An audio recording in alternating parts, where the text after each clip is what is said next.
কেউ যদি বাহুবলে কথা বলে তার পরিণতি হাসিনার মতোই হবে। সবাই এখানে একটা হেজিমনি সৃষ্টি করার চেষ্টা করছে, প্রত্যেকেরই ইন্টারেস্ট আলাদা আলাদা, কিন্তু আমাদের স্বার্থ ক্ষতিগ্রস্ত হবে তিনটার দ্বারা একইভাবে।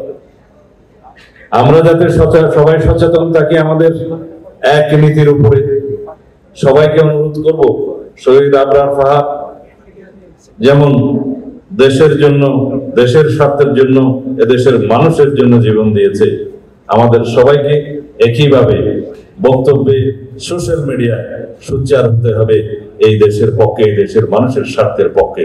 আমাদের নীতি হচ্ছে সবার আগে বাংলাদেশ, সবার আগে বাংলাদেশ। এই নীতি আমরা এই জন্যই ঘোষণা করেছি। এই তিনটা শব্দের মধ্যে সারা বাংলাদেশ জীবিত থাকবে, সারা বাংলাদেশের মানুষের স্বার্থ নিহিত থাকবে। এই তিনটা শব্দের মধ্যে আমরা উজ্জীবিত হব স্বাধীনতার মূল মন্ত্রে।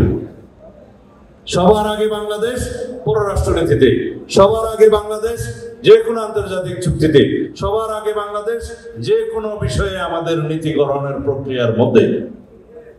কারণ আমরা যদি আমাদের দেশের স্বার্থকে, জনগণের স্বার্থকে যদি আমরা প্রাধান্য দেই, এক নম্বরে রাখি, তাহলে আমরা জাতি কোনোদিন ভুল পথে পরিচালিত হব না। এই নীতি আমাদের প্রতিষ্ঠা করতেই হবে। এই নীতি প্রতিষ্ঠিত হবে যদি আমাদের সবাই, ছাত্র বন্ধু, যুব সমাজ সবাই যদি আমরা তাত্ত্বিকভাবে সমৃদ্ধ হই, জ্ঞানে গরিমায় সমৃদ্ধ হই, যদি আমরা মেধাবী প্রতিভাবানদের যে নেতৃত্বে নিয়ে আসি, তখনই এই অগ্রযাত্রা আমাদের সম্ভব হবে। সেই জন্য আমি প্রশংসা করি সব সময় আমাদের বিদ্যার্থী শিক্ষার্থী বন্ধুদেরকে। আসুন আমরা বাহুর চাইতে মেধাকে গুরুত্ব দেই। আমরা সব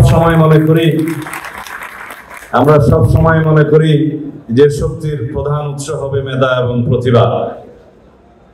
কেউ যদি বাহুবলে কথা বলে তার পরিণতি হাসিনার মতোই হবে।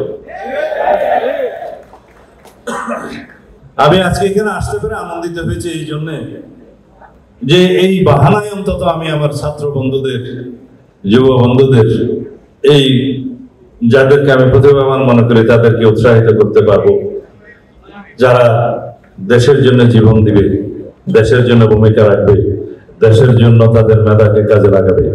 আমরা কলম ধরি, আমরা মেধার বিকাশ ঘটাই, আমাদের সমস্ত ছাত্র সংগঠনে মেধাবীদেরকে নেতৃত্ব দিই। আমরা এই জাতির মধ্যে একটা প্রতিযোগিতা করি বাংলাদেশের স্বার্থ রক্ষার জন্য।